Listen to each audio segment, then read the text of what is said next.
Nginibingelele balaleli bethu nababukeli bethu ukhuluma lana nguZwilezwe Radebe. Last week sikhuluma about leadership, the two different leadership, which by the way mlaleli wami, this is a study, akusinto ecatshangwa umuntu, but interesting because lesi study senzwe a hidden voice, that is a separate organization esebenzisana nayo. Ithe mayisenza they compared esi study nemfundiso zami engifundisa about izinto zase-Africa zomoya, African spirituality. That's why we are talking about this study, because there's great comparison, and yet this study senziwe udokotela. It's a proper study, it's a proper research, mlaleli. Proper study, proper research about umehluko between African spiritual leadership ne Eurocentric leadership. That is why sibona ku interesting to bring in hidden voice, sikhulume ngaso lesi study, so that ukuphilisa kahle kahle imfundiso nezambulo zami mina Zwilezwe Radebe ekutheni impela nempela uZwilezwe Radebe akakhulumi nje into esemqondweni. Very important mlaleli wami, because now that ngiqale ukuphakamisa i-African spirituality, iqiniso lihle, sesibona manje uqhamuka kulakhona nakulakhona abanye sebengathi manje nabo bafuna uzenza i-masters of i-African spirituality. Unclaim anything, but I've always said iyasihlupha i-mindset yomuntu omnyama, because asifuna ukusubmita, asifuna ukuvuma umuntu omnyama. Masibona umuntu omnyama enza, sizibona ngathi singenza ngcono, and inkinga ke lapha ikuphi isekutheni masiqhamuka without proper ukwembulelwa and proper research, not Google research, proper research, sizawufika ke manje under the banner of African spirituality siconfuse abantu, ngoba sifuna bangcono kulo Radebe manje abantu sebengathi bayayamkela i-African before bekuthiwa into yamadimoni.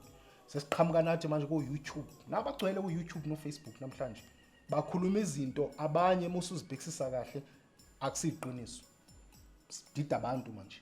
It is important ke kuleli esininikayo these past Sundays, comparing i-study, proper research and study esenzwe udokotela about i-African spiritual leadership and Eurocentric leadership.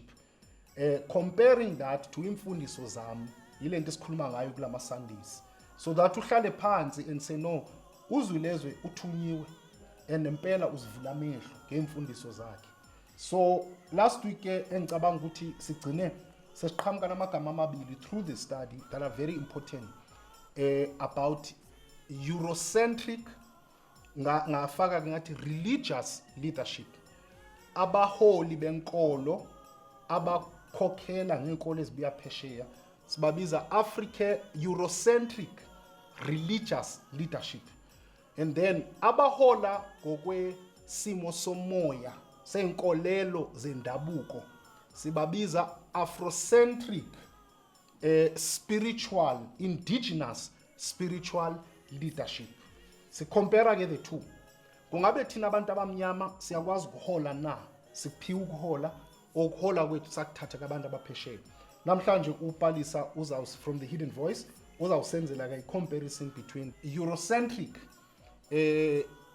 religious leadership and Afrocentric spiritual leadership.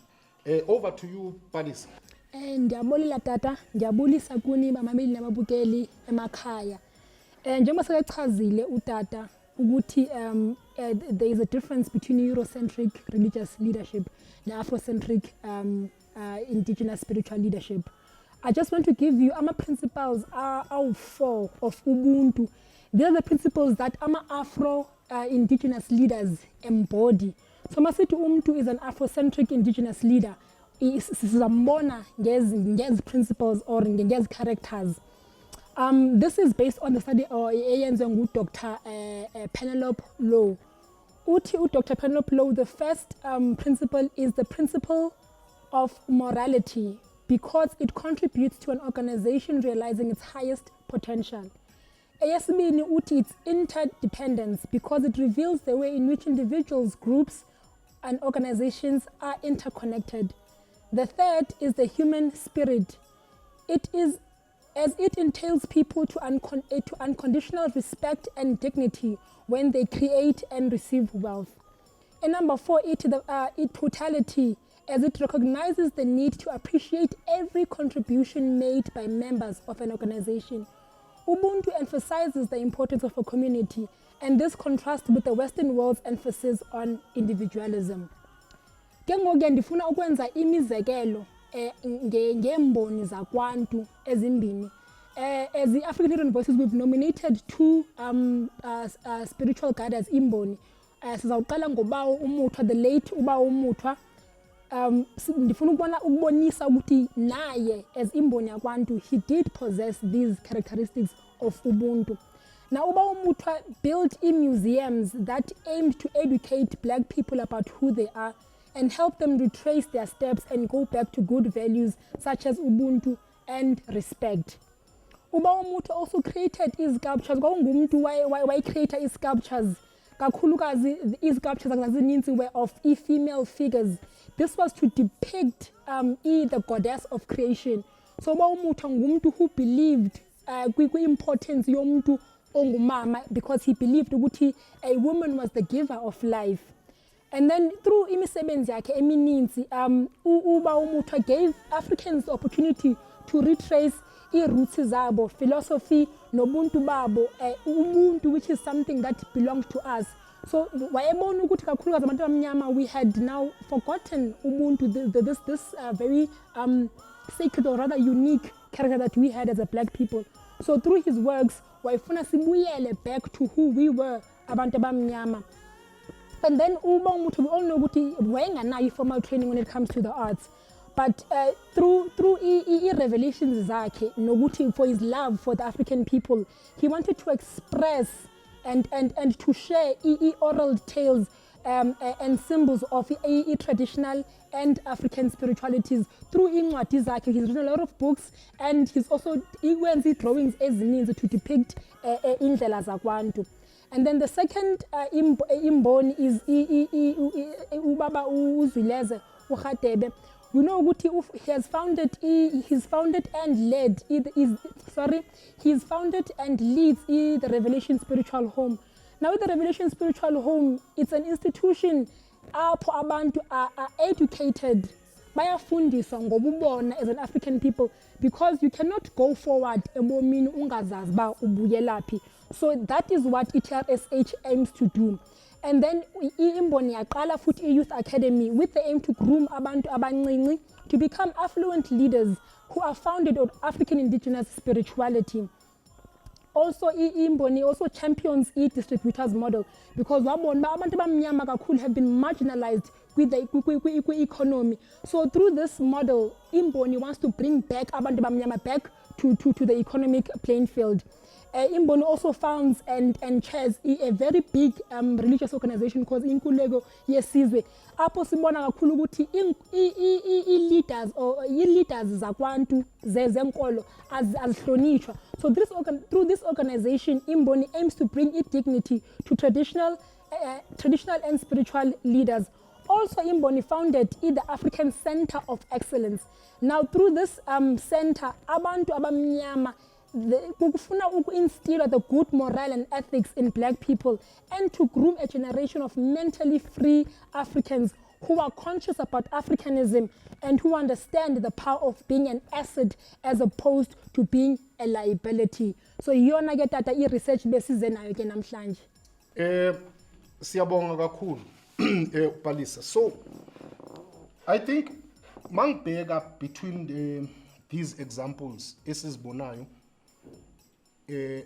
sikhumbule ukuthi Africans in all sectors have always been undermined when it comes to leadership.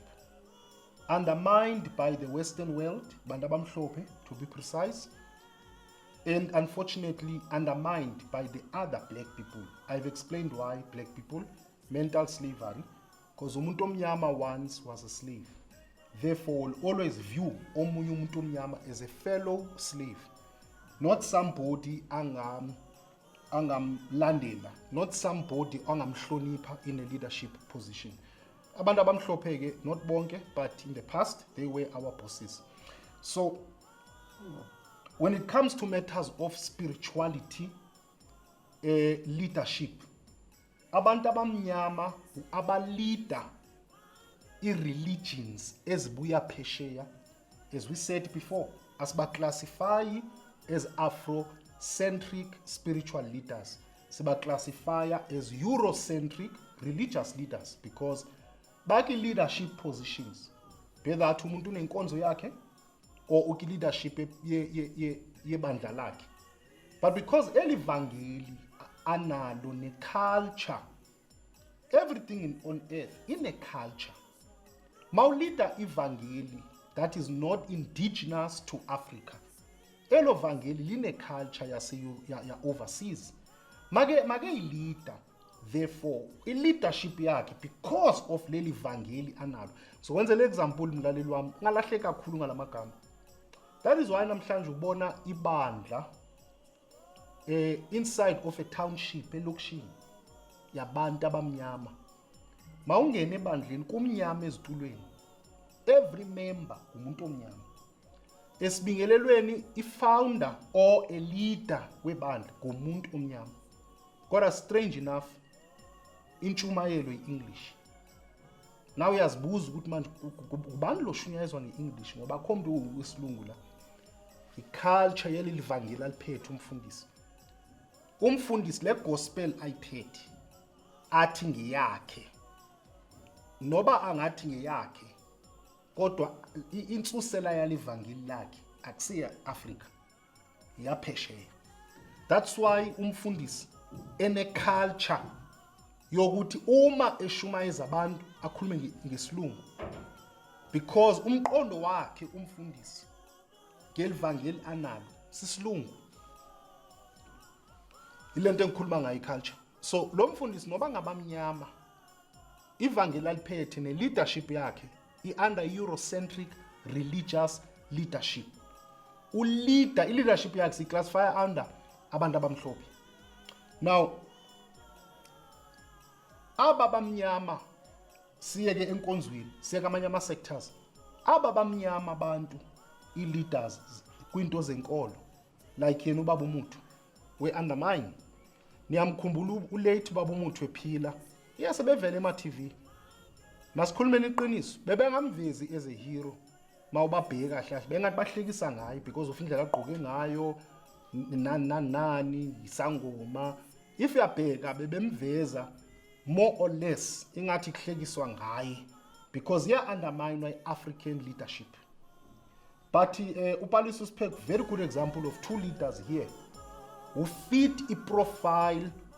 Yes, start salo dokotela ekutheni African Afrocentric spiritual leaders banobuntu, bane characters, i-pillars ezithize in which uprovelwe today.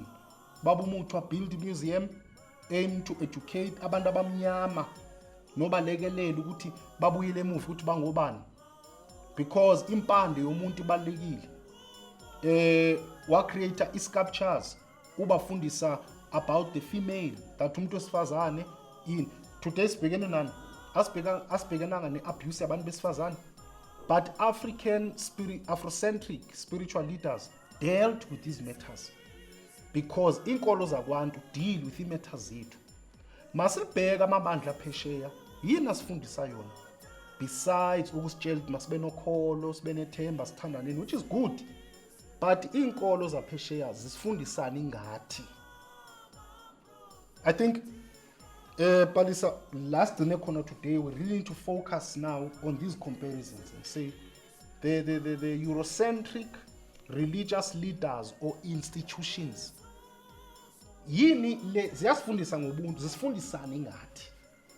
I think we need to continue that next week. Masibonge kakhulu, sihlangane futhi kiviki elizayo.